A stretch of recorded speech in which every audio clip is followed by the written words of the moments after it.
परमेश्वर के नाम की महिमा होने पाए। आज के वचन की श्रृंखला में हम आपका स्वागत करते हैं। आज का वचन उत्पत्ति किताब 22 अध्याय 17 पद। वहाँ इस प्रकार लिखा है, मैं निश्चय तुझे आशीष दूंगा।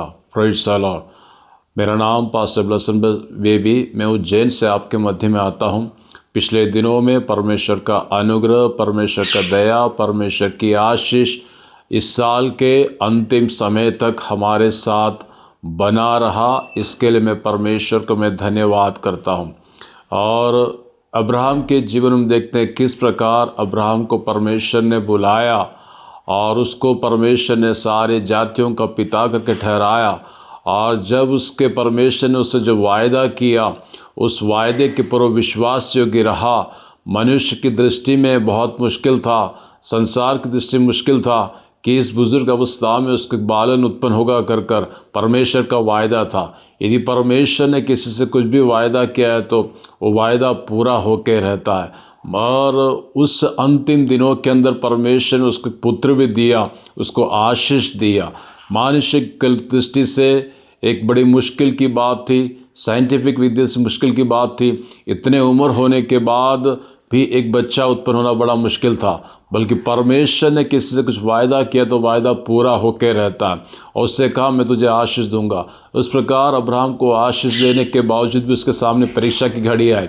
उस परीक्षा की घड़ी में वो हारा नहीं, और उस परीक्षा की घड़ी के अंदर वो स्थिर रहा और वो लेकर आगे चलता रहा। और जब उसको मोरिया पहाड़ पर इसहाक को बलिदान चढ़ाने के लिए गया तो परमेश्वर ने उससे कहा, उस पर हाथ मत रख कर।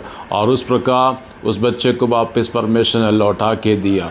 तो हमारे जीवन के अंदर भी परमेश्वर के सम्मुख हम बने रहेंगे, हम विश्वास योग्य बने रहेंगे तो वास्तव में परमेश्वर मुझे भी आपको आशीष देगा। सब एक नए साल की शुरुआत के लिए इंतज़ार कर रहे हैं और अगला महीना पूरा दुनिया विश्व भर में प्रभु के जन्म के पर्व को मनाने जा रहा है। तो मैं भी आपसे ये कहना चाहूँगा कि प्रभु आप लोगों को भी आशीष जरूर देगा। वास्तव में ये साल का आखिरी महीना हम सबों के लिए एक आशीषमय और मंगलमय का कारण रहने पाए। प्रभु इन वचनों के द्वारा हमें आशीष देने पाए। आइए हम प्रार्थना करेंगे। स्वर्गीय पिता परमेश्वर, हम धन्यवाद करते पिता प्रभु जी, आज सुबह के समय एक और बार हम आपके चरणों पर आते हैं। आपकी करुणा, आपका प्रेम, आपकी दया के लिए हम धन्यवाद करते हैं। एक एक दिन खुदावंत आप हमारे जीवन में सहायता और मदद कीजिए। प्रभु जिन वचनों को सुनने वाले सबों को तो आशीष देना। अब्राहम को जिस प्रकार तूने आशीष दिया, उसी प्रकार हर एक के जीवन में आशीष का कारण सहायता मत करना।